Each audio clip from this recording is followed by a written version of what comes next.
All right, welcome everyone. Thanks for coming out on a rainy day. I'm Carl Cannon, Washington Bureau Chief of RealClearPolitics. And RealClear Publishing put out this book that we have. If you haven't grabbed one, please grab one on the way out. These are 40 essays by Peter Berkowitz, my friend, senior fellow at the Hoover Institution, and a columnist for RealClearPolitics. He has other things, and it's a long Idi Amin length title, but it's in the book. So grab the book, and you'll get all of his handles, even the sponsor of his chair at Stanford. But we're going to have a conversation about the book, what led to it. Let's just start. Let's start with the title: Explaining Israel, the Jewish State, the Middle East, and America. There's a couple of C-SPAN people here tonight, Peter, so I'm going to ask you a variation of the Brian Lamb question. Brian would say, why did you decide to write this book? Well, these books are essays that you already wrote, so why did you decide to write these essays on Israel? Yes, well, thanks, Carl. I'm going to answer your question, but first, I'm going to say thank you. I'm going to say thank you to the Hoover team for putting this together. I'm going to say thank you to Emily Mester, my colleague at Hoover, who worked on all the essays with me. And I want to say a special thank you, really, to RealClearPolitics. You know, like everybody, I've got my inclinations and opinions and judgments. But at least as the responses to my essays often demonstrate, to me, I don't perfectly align with any one camp. And Carl, and really RealClearPolitics, Tom Bevan, co-founder here, Kathy Warren, the others here, especially Carl has never regarded this, not perfectly aligning with any one camp, as a glitch. Actually, I think sort of as a feature of the column. So thank you very much for that. Explaining Israel. Yes, so I've been traveling regularly to Israel now for 20 years, 3 or 4 times a year, and for almost that entire time, I've been writing columns when I'm there. And often friends will ask me, what are you doing here? And I say, well, I've come to collect views, and that's a lot of what I do. And I've found that there is a lot of misunderstanding about Israel and the United States, and so often my columns take it as their task of explaining some of the complexities of Israel. But also, I'm not neutral on the matter.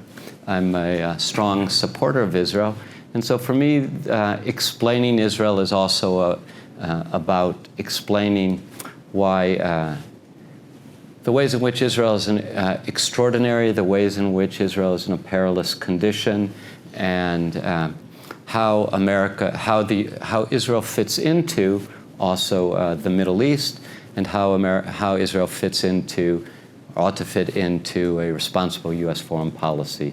So explains. Well, Peter's a little modest about his own reporting skills. My son-in-law Kyle is here in the audience, and we're reporters, and there's some other, Phil Wegman, who covers the White House for me. If you know me, reporter is my highest compliment. John Roush is a great reporter. You have opinions, but you build an argument, and your opinions are based on the reporting that you do, what you find.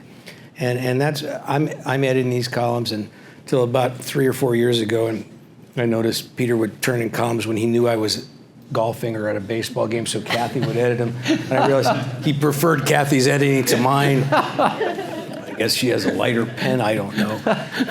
But you know. Yeah, I do know. But these columns, they're well reported. You can't read them, but you learn things. You learn things, and all the arguments don't cut the way Peter would want them to cut, but he's honest enough to report those too.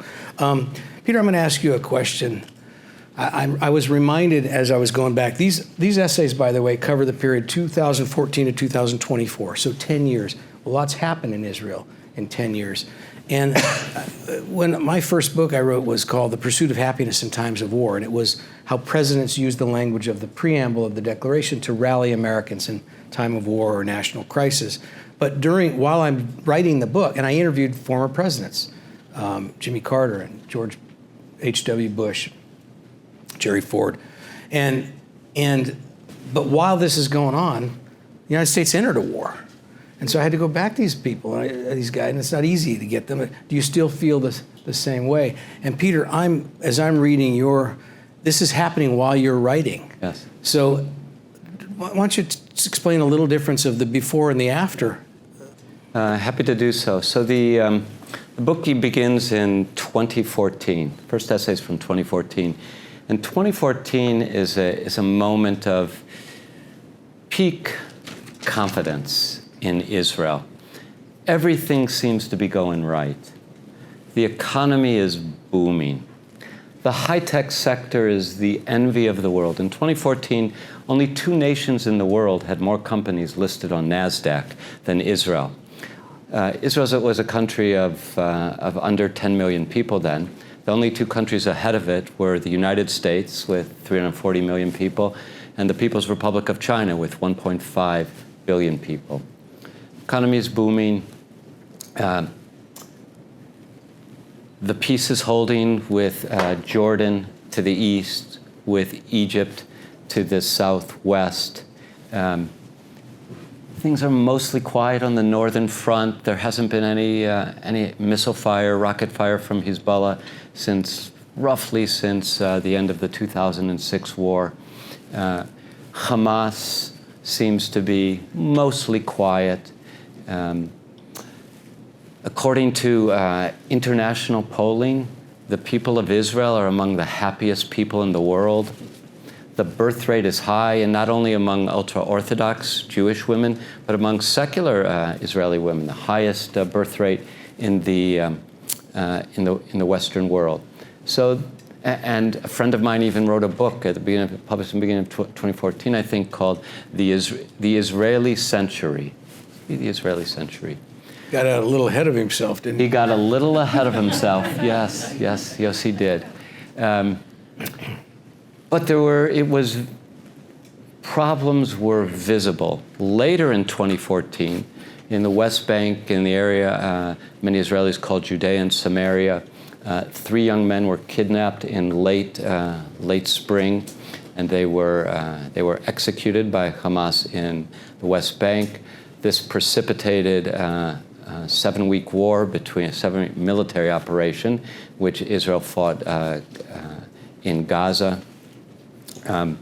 All this time, by the way, Hezbollah is increasing the number of rockets and missiles in southern Lebanon.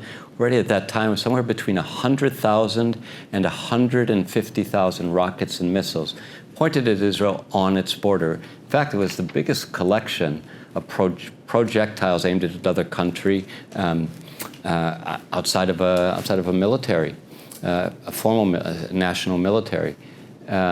Also, it's 2014. Iran is still making progress toward the building of a nuclear weapon. And I should mention as well, it was visible that the strains between the Ashkenazi elite in Israel, Ashkenazi means Jews of European origin, and so the Sephardi Jews, the Jews of North African and Arab origin, those tensions were increasing. This was visible in 2014. In 2016, long-serving Prime Minister Benjamin Netanyahu found himself the subject of a police investigation for fraud, bribery, and breach of public trust. In 2019, that investigation led to an indictment. The indictment led to a trial that began in 2020. So increasingly tensions were visible. And then in 2023, I'm making the history short, in 2023, Netanyahu, after Israel went through 5 elections in 3.5 years, Netanyahu returned to power after having lost the 4th election, winning the 5th election. His government in January 2023 proposed a very extensive judicial reform. The critics called it regime change. Let's call it a judicial overhaul, somewhere in between reform and regime change. In any case, it certainly precipitated a massive counter-response from a significant segment of the Israeli people. And it was leading to, it was on the edge of a constitutional revolution on October 6th, 2023. And I should say constitutional crisis. That constitutional crisis was only averted because on October 7th, 2023, under the cover of thousands of rockets, Hamas jihadists invaded southern Israel, slaughtering 1,200 Israelis, mostly civilians, and taking 251 hostages, again, mostly civilians. And I would say roughly roughly half of the book deals with these two crises that Israel has been wrestling with since January 2023, the constitutional crisis and the military crisis. Now, I was going to ask this at the end because you don't like to when you have a nice kicker, you save it for the end of a story, but I think I'll mention it now. So this is the first book in what's going to be a series. The second one is called Reclaiming Liberal Education in America. Yes. Naren Ariel, who's in the back here, is the publisher for our partner at RealClear Publishing. He's putting that book out too.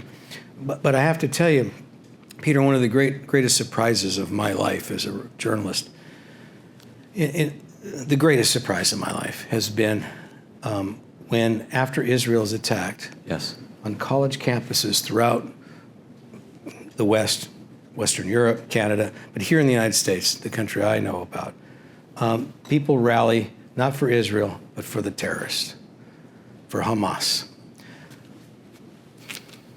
Was this unexpected in Israel? Was it unexpected by you? It still stuns me, even though we're into this for a year and a half. And you're going to deal with this because I've read those essays too, yes, in your next book. But let's talk about it in the context of Israel. Yes, I think there may be even an essay or two in this book that deals with it. Yes, it stunned observers in the United States. That is, the immediate outpouring of support for the jihadist massacres of civilians in Israel. It stunned people in the United States. It certainly stunned Israelis. But I have to report, it did not catch me by surprise. Not that I would have predicted such a reaction, but that we were witnessing such a reaction, a dismaying, appalling, outrageous reaction, was a consequence of what American universities have been teaching for going on a generation now. I could go on, as you know, for a long time about this matter, but I'll restrict myself to saying this. In the humanities and to some extent in the social sciences, for more than a generation, universities have been teaching, among other things, that the United States is in its essence, a rapacious, colonial, imperialist power, a prime source of political instability on the international scene. And that the United States is a kind of, actually, to use the jihadist language, which actually overlaps with the professor's language, is a kind of great Satan. And this great Satan has a puppet Satan, a little baby Satan in the Middle East, an outpost of settler colonialism in the Middle East, and that's Israel. So simultaneously, many of our students have been indoctrinated in the view that the United States, perpetrator of great evils, is aided and abetted by Israel. So how to explain this paradox that so many of the students immediately, instinctively took Hamas's side. Well, they didn't, but knew next to nothing about Israel, didn't know which river and which sea they wanted to see emancipated. And by the way, for those of you who don't know, that language is directly from Hamas's charter, actually the revised charter of 2017, where they say all the land that from the river to the sea completely and totally belongs to Islam and needs to be reclaimed by Islam. Well, why in their ignorance did they react? Because they knew that Israel was in alliance with the United States, and they were giving expression to the anti-Americanism that they had imbibed on campus. All right, so I can see that, I can already see your second book is too well-reasoned and mild. I'm volunteering right here in front of these witnesses to write the preface to your second book, which I call for the termination of every tenured professor in the United States. Would that get clicks, Tom? Yeah. All right. I jest, but on a serious way. But then that leads me to another question, and this is a question. If you knew this, somebody in Mossad must have known this. In the Mossad, there must have been smart people in the IDF. There must have been people in Bibi's cabinet who knew this. I looked it up recently. I wrote a column when this first started, and I said Israel has a right to defend itself, but I hope that Netanyahu doesn't go too far and make the IDF the target.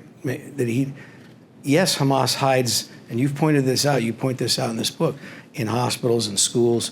They use Palestinian citizens as civilians, hoping they'll be killed. Yes. But that wasn't a secret either. And I guess my question is a big wind-up, but should Netanyahu have known this, that the propaganda war, that Hamas was ahead, not militarily, Israel's slain all these, destroyed Iran's Air Force. It's done all these amazing things, but while losing the propaganda war. Should Israel have known that? Should Netanyahu's government have known that? Should he have known it? And should they have taken steps to make sure that they weren't make it easy for their enemies to criticize them? So, yes, the Netanyahu government should have known this. And to some considerable extent, they did know this.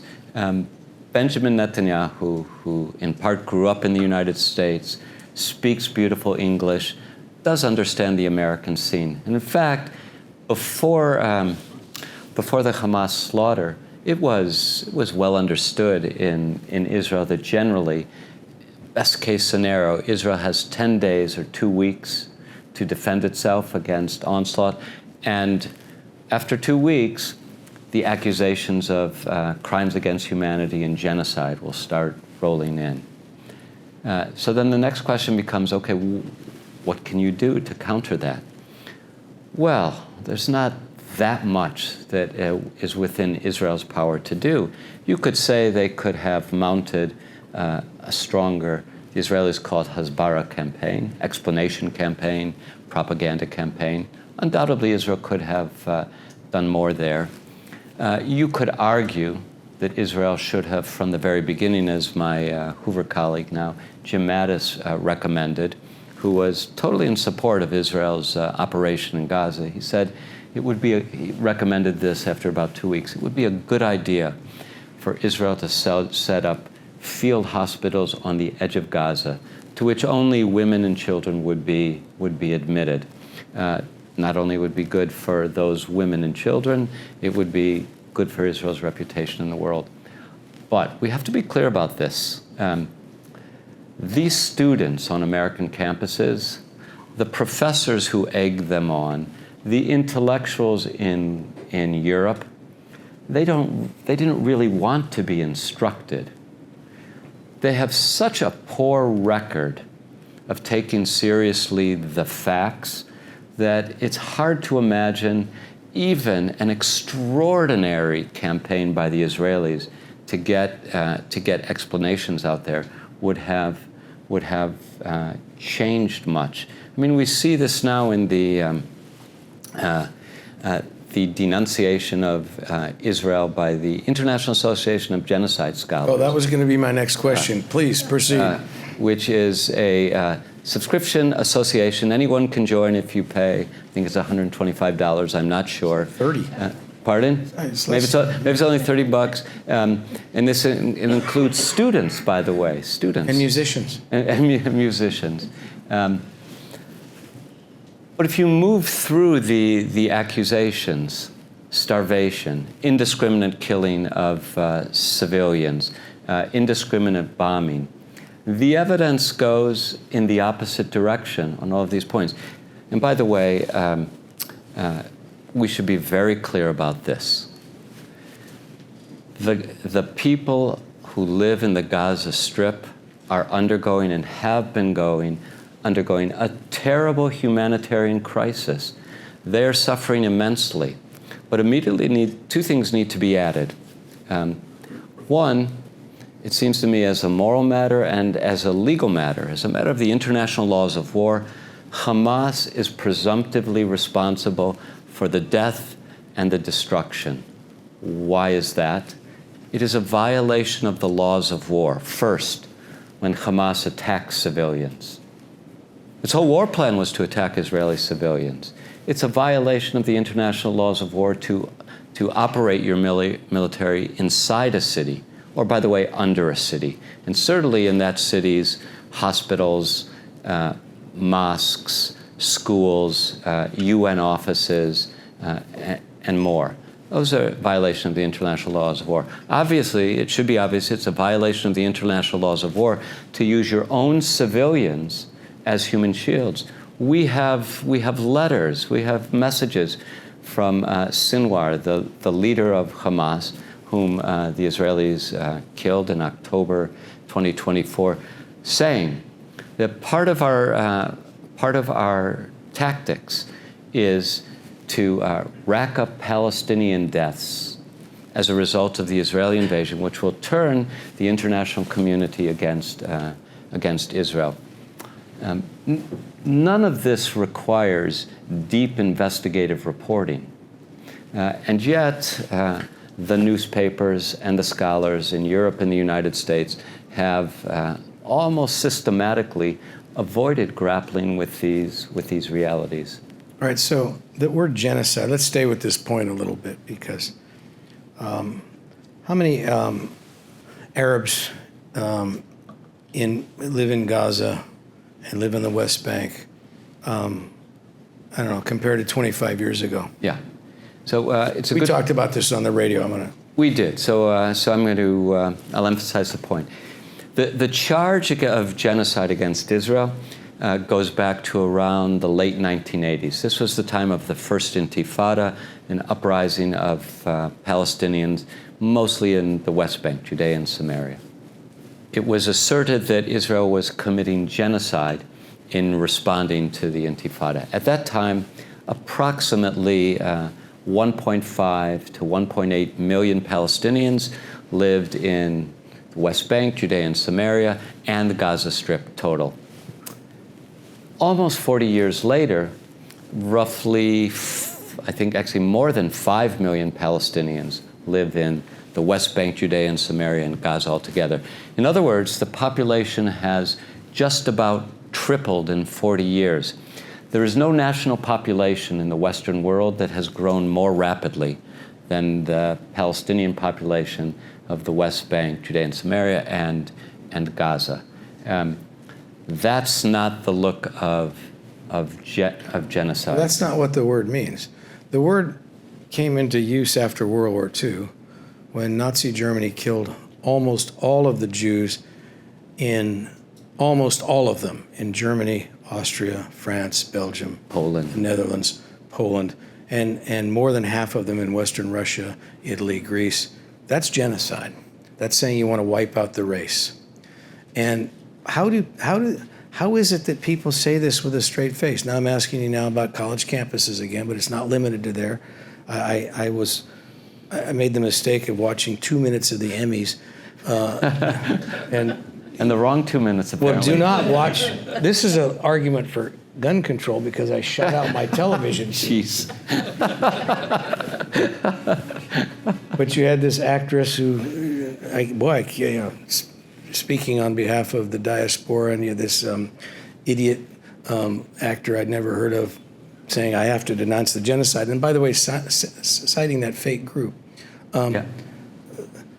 What's to be done about this? This is a misuse of the word. It's the opposite of it's Orwellian. It is Orwellian. It's a misuse of word, and it's more than that. Also, it's a matter we've discussed before. You take a roughly 100-year period from, let's say, the British Balfour Declaration, in which the British government declares it looks with favor on the creation of a Jewish state in the Palestinian Mandate, up until today. Even if you include the roughly, let's accept the Gaza Health Ministry's numbers for the moment, around 60,000 people have been killed since the October 7th massacres in Gaza as Israel exercised its right to self-defense. Let's say around 150,000 Arabs for that 100-year period have died in wars with the Jews and with Israel, 150,000. Total. A lot of people. 100 years. That's a lot of people. 4 times as many people have died in the Syrian civil war, which broke out in 2011. 600,000 people. Ask yourselves, how many demonstrations have there been on campus to protest this outrageous amount of death in Syria? In Yemen since 2014, roughly 300,000 or 400,000 people have died, Arabs, Muslims. How many protests have there been on American campuses or at the enemies? Or for that matter, the wars in Sudan, the killing of Christians in Nigeria? Nothing. Silence, which makes it difficult to take seriously the how heartfelt are these supposed humanitarian sympathies of the denouncers of Israel. Mind you, this is not, we nevertheless should take seriously. Gaza is a humanitarian catastrophe, but it's very important to identify the real cause. The real cause is Hamas, the jihadists who elected to conduct war from inside cities. The international laws of war are clear about this. A country has the right to defend itself. And by the way, I should also add this observation. The worst kind of war for an army to fight, I mean, military people will tell you this. Jim Mattis said this to me, James Mattis, the former Secretary of Defense, 4-star Marine general. He said early on, he said,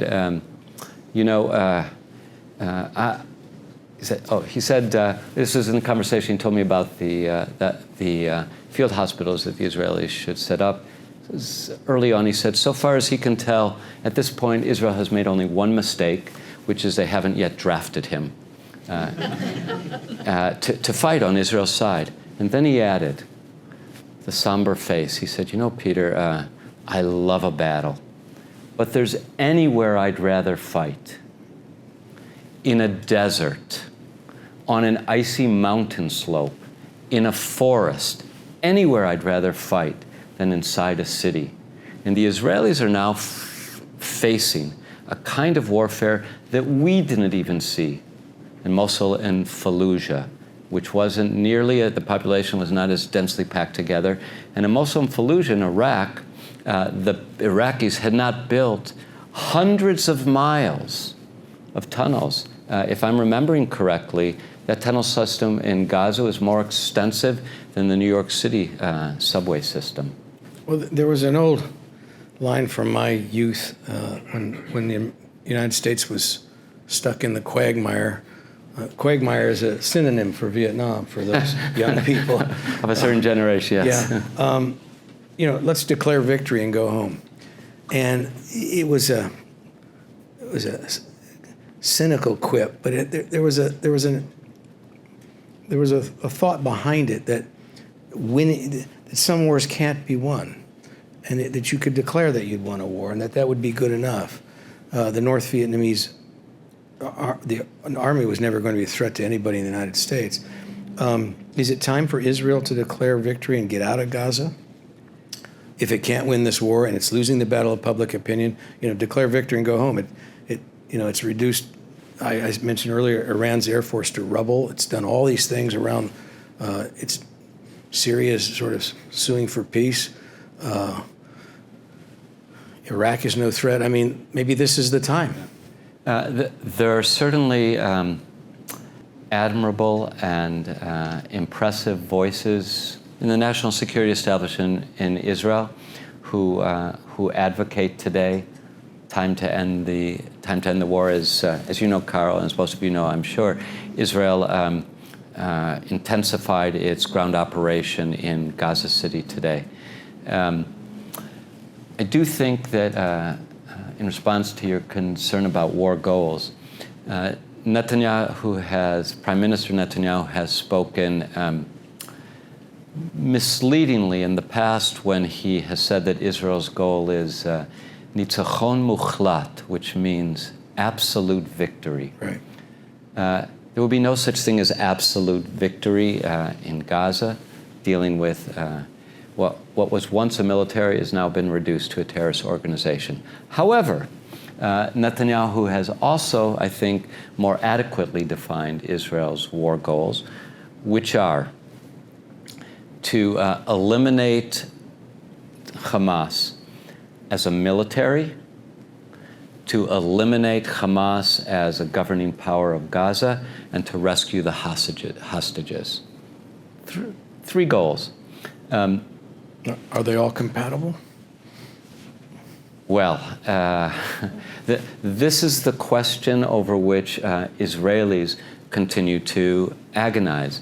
The government's view seems to be that one, it is necessary to continue the work to destroy Hamas as a fighting force by entering Gaza City and destroying their last stronghold. And the government continues to argue that at this point, the only way to win the release of the hostages is by going to Hamas, by taking the war to Hamas, because Hamas will not let go of its last bargaining chip, the remaining something like living 20 hostages, another 30 or so deceased hostages. Their bodies are still held by Hamas. The counter-argument is that Israel's entrance into Gaza City secures the fate, secures the death, will bring about the death of the remaining living hostages, because as the Israeli forces draw closer, the Hamas jihadists will kill them. Well, they've done that before. Exactly as they've done in the past, as Israeli forces drew closer. The main thing I think we need to understand is just how agonizing a decision this is for the Israelis.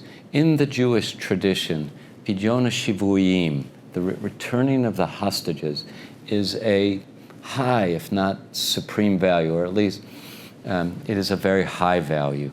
And the Israeli population is deeply, deeply torn about this. And responsible figures in the national security establishment who oppose Netanyahu say, we return the hostages, we enter a deal with Hamas, they will break the deal as they always break deals, and when we need to, we can return to the battle. That's not the approach that the Prime Minister has adopted. As we speak, there's heavy fighting in Gaza with the pronounced aim, at least, of finishing the work of destroying Hamas and rescuing the hostages. Right, I have one more question for you, and then we'll open it to conversation here. You mentioned absolute victory, which Netanyahu, the phrase he uses, and that has a long provenance. In Sherman, General Sherman, when it comes to Sherman, was said to have waged total war on the South, but that wasn't total war. We found out what total war was in World War II, and a phrase we used in this country: what we're gonna do to Nazi Germany and Japan. And Roosevelt's phrase was, total war means total surrender, and we made that unconditional surrender. And that happened. And I'll talk about Japan. So, on an aircraft carrier, they sign a peace that makes them have a democracy like us. They completely remade their whole society. The samurais were neutralized and they became a democracy. That's not going to happen in Gaza. Yes. Yeah. And so I guess my question is, what is the two-state solution dead forever? Because what Netanyahu would like to happen is not going to happen. Yes. So what's the answer going forward? So what's the answer? Okay, so save the best for last. The answer. Before I provide the answer, what's going to happen, to emphasize the point. One of the reasons that absolute victory will not be achieved over Hamas is because Israel will not engage in total war. If Israel wanted to destroy the Gaza Strip, the pilots who did it could eat breakfast at home and return in time to eat dinner at home too. Israel has the firepower to level the Gaza Strip in a day. Israel won't do that. Israel doesn't do that. Israel doesn't do that because for all of the mistakes and all of the flaws, we say of the Israeli army, as we say truly of the American army, its soldiers, its officers are educated in the international laws of war. Israel operates inside that framework. Of course, it's wartime. It will emerge, if it hasn't already emerged, that in specific instances war crimes were committed because crimes are committed in war. But Israel does not engage in total war. What's the best we can hope for? I want to repeat some wisdom that was shared with me many years ago by a good friend who teaches military history in Israel. And he said to me, a long time ago, he said, if we're going to have a serious conversation about Middle East politics, you must internalize 3 principles. I said, sure. What are they? He said, first, all options are bad. Second, do not assume that you can identify some one option that's less bad than all the others. And third, unlike the stark logic of politics everywhere else, the enemy of my enemy is not necessarily my friend. Now, go home, sleep on it, internalize it, and once you've internalized those principles, we can have an adult conversation. I need to amend one of those principles. My friend said all options are bad. Today, all options are terrible. All options for Gaza are terrible. So I'm about to... You don't like Trump's plan to turn it into Vegas? I should say that all plausible options are terrible. All plausible options are terrible. And so before I suggest my option, my preferred option, I do insist that you will not refute my option by pointing out to me that it's terrible. I acknowledge in advance, but I will argue that it's less terrible than anything you can plausibly come up with. So what's the least terrible option for Gaza? First, as far as the eye can see, Israel will have to retain overall security control for the Gaza Strip. Second, the Gulf countries are going to have to pony up tens of billions of dollars. As President Trump did correctly point out back in February, where he suggested that out of his humanitarian concern that he wished to build a Riviera on the Mediterranean, that first it would be necessary to remove tens of thousands of tons of rubble from Gaza. That was true in February. Tens of thousands of tons of rubble have been added since then. So it's going to cost a lot of money. That's going to have to come from the Gulf. And third, Israel, working with Gulf countries, other Arab countries in the United States, is going to have to find local Arab Muslim leaders in Gaza, maybe from West Bank, Judea, and Samaria, who take responsibility for civil administration of the Gaza Strip.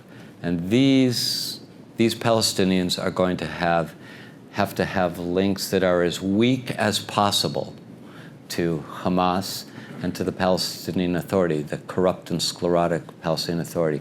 I say as weak as possible because it will be impossible to find anybody who has no such links in Gaza and in the West Bank.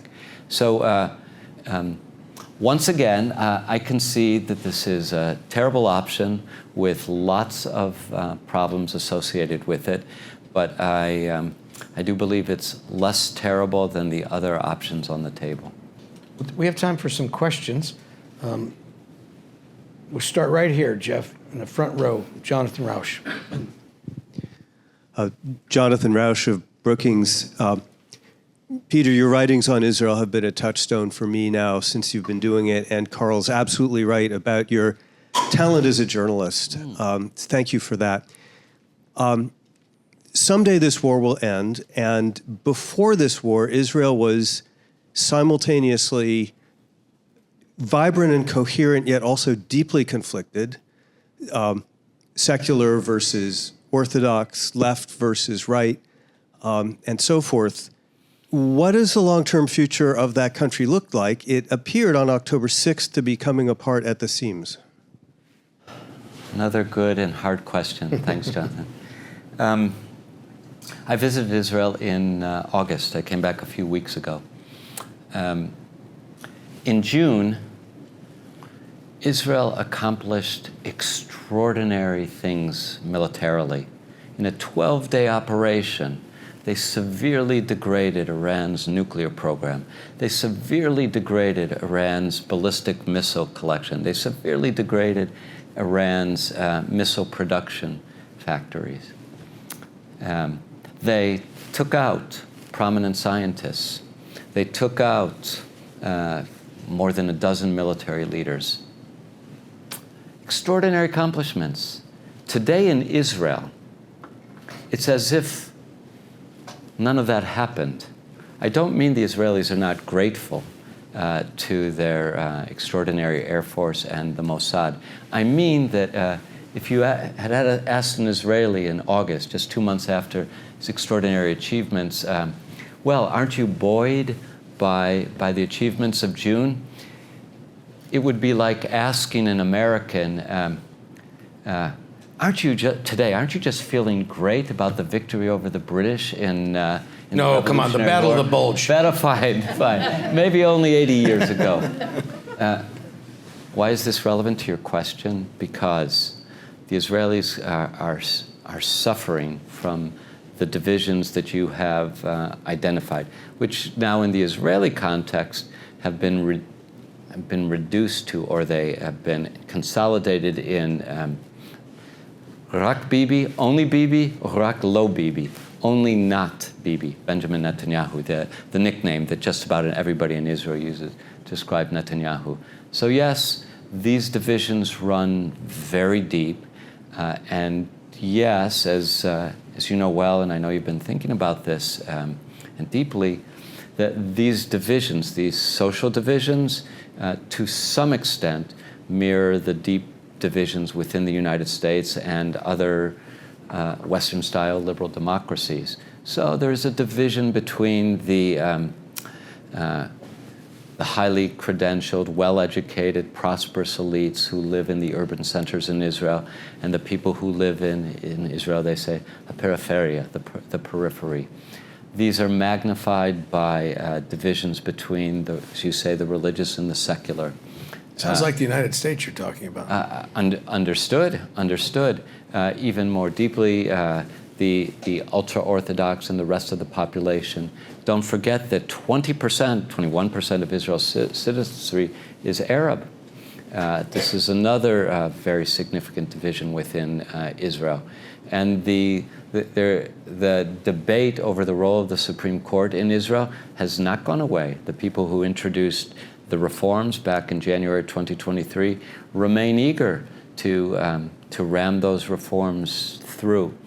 So there is no doubt that one of the greatest challenges that Israel faces today remains restoring political cohesion, restoring a sense in Israel that the people of Israel, the tremendous and wonderful variety of people in Israel are engaged in a common enterprise. That still needs to be re-knit together. There was an extraordinary resilience was shown in the days and weeks following the October 7th massacres. Remember, Israel, a country of fewer than 10 million people with a standing army of approximately 170,000. Within 5 days of the attacks, Israel mobilized, or I should say, the reserves voluntarily showed up in numbers of roughly 350,000 reservists who form a core part of the army showed up within 5 days to risk their lives for the country. So there remains a deep well of support, a deep well of commitment to a Jewish state in the land of Israel that is both, that is also, in addition to being a Jewish state, is rights protecting and democratic. A deep well, but the tensions are real and deep, and Israel is desperately in need of political leadership that, as I've already said, can re-knit together this wonderful variety of people there. Tom Bevan had a question here, Jeff. Wait for the mic, please. Oh, it was a similar question about, October 7th being a unifying event for Israel, and how much is that unity holding? How much is it fraying? How much of the tension and acrimony and partisanship of politics crept back in? The tension and the acrimony has crept back in. It is very strong today. The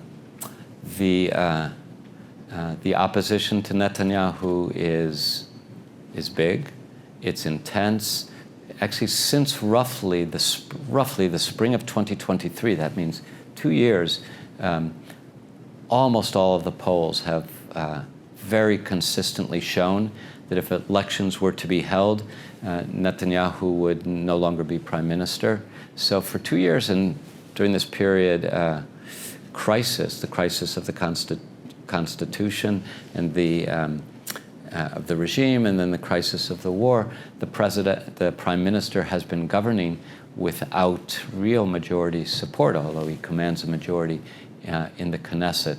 So, which makes Israel's battling even more extraordinary.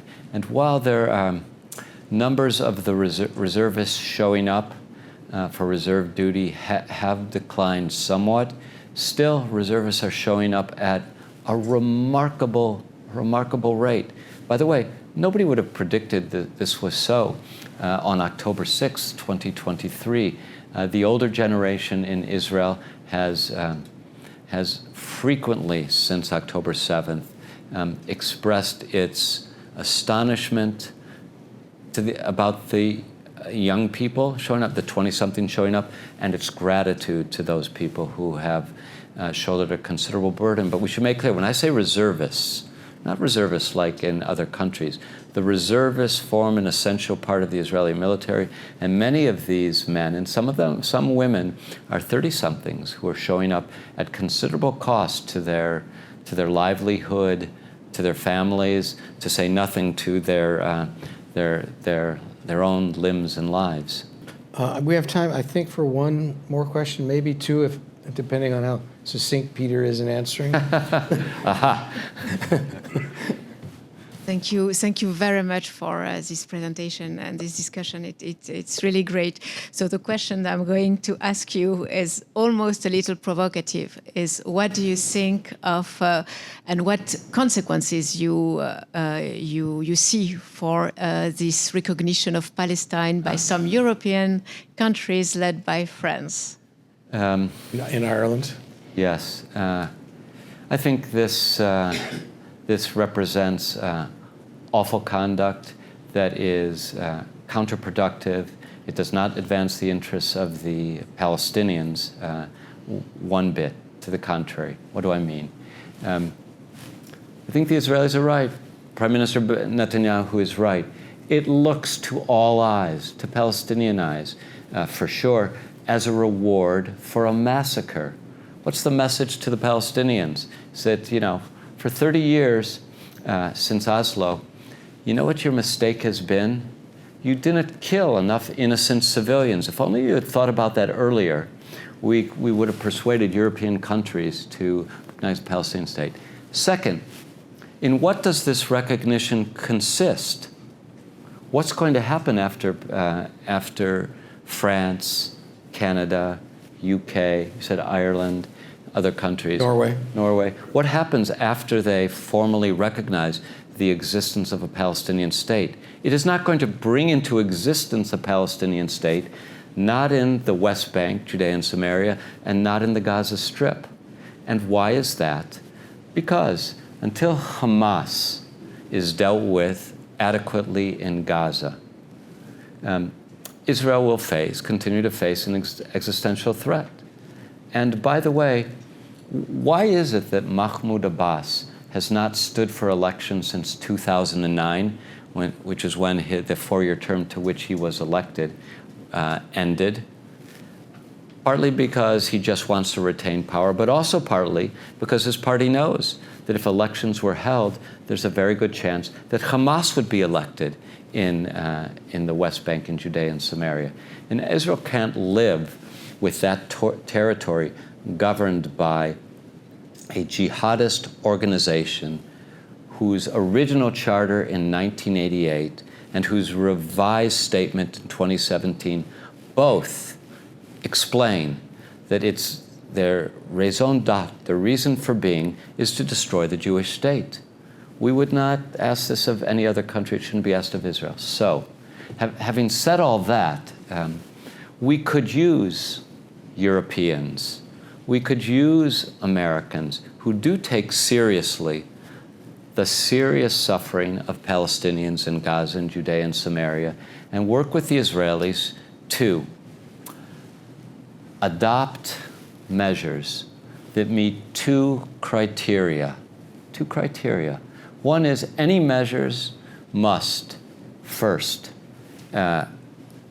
ensure Israeli security, and second, bring about more autonomy, more prosperity for the Palestinians. I acknowledge that that's actually, especially right now, a narrow overlap. But that's what we should be working toward. And there, by the way, there are ideas out there. I'm not being succinct, am I? I'll mention very quickly that there's a wonderful book by a man named Micha Goodman called Catch 67, which lays out some of these measures. We should be focusing again on measures that simultaneously promote what I'm talking about, Judea and Samaria, promote Palestinian autonomy and prosperity while preserving Israeli security. But Gaza's different, and I've already gone through what I think is the least terrible approach to Gaza. All right, I think I'm going to wrap up the formal program now. If you have, the bar is still open, yeah? And so if you have a question that you were dying to get in, just buttonhole Peter and pull him aside. Maybe get a chair, in case you pull him a chair, and ask him. And I'm going to use the moderator's prerogative to ask one final question. Peter, in all of American journalism, who would you say is your favorite editor? Well, there are like 2 or 3 I really admire, but when I really put my mind to it, you, Carl. Wrong. I'm doing my, what was his name, McLaughlin? Wrong. It's Kathy Warren. Thank you, Peter. Thank you all.